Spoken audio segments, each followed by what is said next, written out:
क्या कभी ऐसा होता है कि अपनी रिमोट टीम को मोटिवेटेड और एक साथ जोड़कर रखना मुश्किल लगता है? अगर हाँ, तो ये सिर्फ आपकी कहानी नहीं है। आज हम स्टीफन कॉवी की क्लासिक किताब the 7 habits of highly effective people को एक नए नज़रिए से देखने वाले हैं। हम ये जानेंगे कि इसके जो सिद्धांत हैं, जो हमेशा से काम करते आए हैं, वो आज के रिमोट लीडर्स की सबसे बड़ी मुश्किलों को कैसे सुलझा सकते हैं।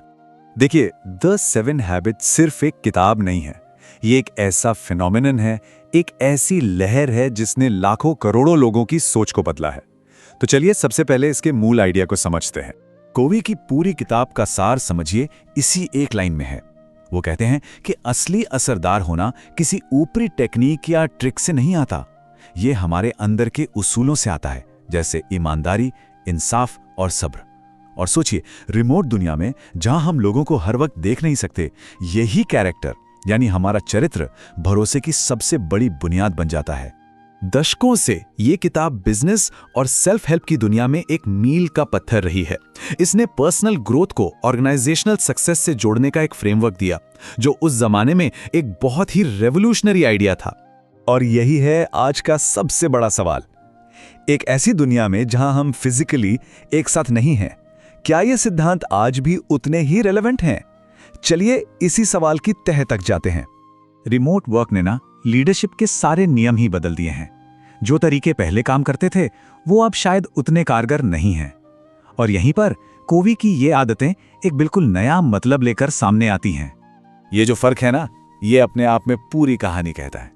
देखिए, पहले लीडरशिप का मतलब था लोगों को उनके डेस्क पर देखना। अब इसका मतलब है बिना देखे भरोसा करना। पहले अलाइनमेंट मीटिंग्स में तय होता था, अब ये शेयर किए गए उसूलों से होता है। और कल्चर, वो अब अपने आप नहीं बनता, उसे हर बातचीत में, हर मैसेज में जानबूझकर बनाना पड़ता है। यही वो बदलाव है जो कोवी के काम को आज इतना जरूरी बना देता है। दूसरों को लीड करने से पहले हमें खुद को लीड करना सीखना होगा। कोवी इसे प्राइवेट विक्ट्री या निजी जीत कहते हैं, जो पहली 3 आदतों से बनती है। ये किसी भी रिमोट लीडर के लिए नींव की तरह है, क्योंकि सोचिए, अगर हम खुद को ही मैनेज नहीं कर सकते तो उस टीम को कैसे मैनेज करेंगे जिसे हम देख भी नहीं सकते।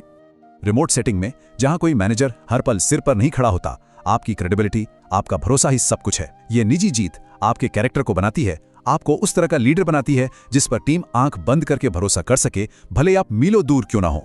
तो ये तीनों आदतें एक दूसरे से जुड़ी हुई हैं। प्रोएक्टिव बनना मतलब अपनी जिंदगी का कंट्रोल अपने हाथ में लेना। अंत को ध्यान में रखना मतलब एक साफ मंजिल तय करना। और पहली चीजों को पहले रखना मतलब उस मंजिल की तरफ बढ़ते रहना, भले ही आसपास कितना भी डिजिटल शोर क्यों ना हो। आदत नंबर 3 को समझने के लिए ये आइजनहावर मैट्रिक्स कमाल का टूल है। ये हमें अर्जेंट और इंपॉर्टेंट के बीच का फर्क सिखाता है। क्वाड्रेंट आई में वो काम है जो अभी करने हैं, जैसे कोई इमरजेंसी। लेकिन असली तरक्की, असली ग्रोथ वो क्वाड्रेंट 2 में होती है, जहां हम प्लानिंग और डेवलपमेंट करते हैं। और एक रिमोट लीडर के तौर पर यही तो सबसे जरूरी काम है, अपनी टीम को वो स्पेस और टाइम देना ताकि वो क्वाड्रेंट 2 में काम कर सके। मतलब उन्हें लगातार आने वाले नोटिफिकेशंस और गैर जरूरी मीटिंग्स के शोर से बचाना, जो क्वाड्रेंट 3 के डिस्ट्रैक्शंस हैं। ठीक है, तो एक बार हमने खुद को संभाल लिया तो अगला कदम है दूसरों के साथ मिलकर असरदार तरीके से काम करना।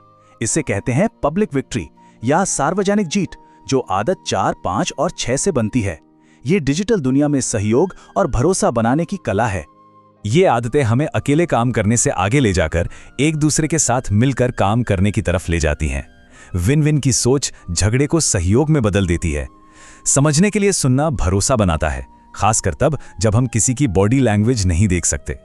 और सिनर्जी वो जादू है जो तब होता है जब एक टीम मिलकर कुछ ऐसा बना देती है जो कोई अकेला कभी नहीं बना सकता था। ये सवाल हम सबने सुना है ना, बिल्कुल सीधा, काम पर फोकस, लेकिन अनजाने में ये एक मैसेज भी देता है कि मुझे भरोसा नहीं है कि तुम अपना काम कर रहे हो। ये एक डर का माहौल बना सकता है। अब देखिए, सिर्फ एक छोटा सा बदलाव कैसे सब कुछ बदल देता है। ये सवाल भरोसा पैदा करता है। ये कहता है, मैं यहां आपकी मदद करने के लिए हूं। ये असली मुश्किलों को सामने लाता है और आपको एक मैनेजर से एक कोच बना देता है। आदत 5 यानी पहले समझने की कोशिश करना, शायद रिमोट लीडरशिप में सबसे जरूरी आदत है।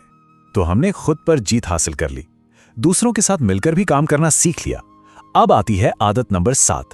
ये वो आदत है जो बाकी सभी आदतों को जिंदा रखती है, मतलब लगातार खुद को बेहतर बनाना और अपना ध्यान रखना ताकि बर्नआउट से बचा जा सके। कोवी इसे आरी तेज करना कहते हैं। सोचिए, अगर एक लकड़हारा कुंद आरी से पेड़ काटता रहे तो कितनी मेहनत लगेगी। यही हमारे साथ होता है। ये आदत हमें अपनी जिंदगी के 4 जरूरी हिस्सों को रिचार्ज करने के बारे में है: फिजिकल, मेंटल, स्पिरिचुअल और सोशल इमोशनल। ये संतुलन बनाए रखने के बारे में है ताकि हम लंबे समय तक प्रभावी बने रहें। और आज के ज़माने में तो ये पहले से कहीं ज़्यादा ज़रूरी है। जब काम और घर के बीच की लाइनें मिट जाती हैं तो बर्नआउट एक बहुत बड़ा खतरा है। एक लीडर के तौर पर आरी तेज करना सिर्फ अपनी भलाई के लिए नहीं है, बल्कि ये अपनी टीम के लिए एक मिसाल भी कायम करता है। उन्हें ये जताता है कि अपना ध्यान रखना भी ज़रूरी है। कोवे की 7 आदतें हमें इसका एक रोड मैप देती हैं। बात सिर्फ ये नहीं है कि हम क्या करते हैं, बल्कि ये है कि हम कौन हैं। ये उसूलों, चरित्र और भरोसे पर आधारित लीडरशिप की तरफ बढ़ने के बारे में है, और यही एक कामयाब रिमोट लीडर होने का असली मतलब है। तो सोचिए, अपनी टीम का नेतृत्व करने के लिए आज से आप कौन सा एक उसूल अपनाना शुरू करेंगे?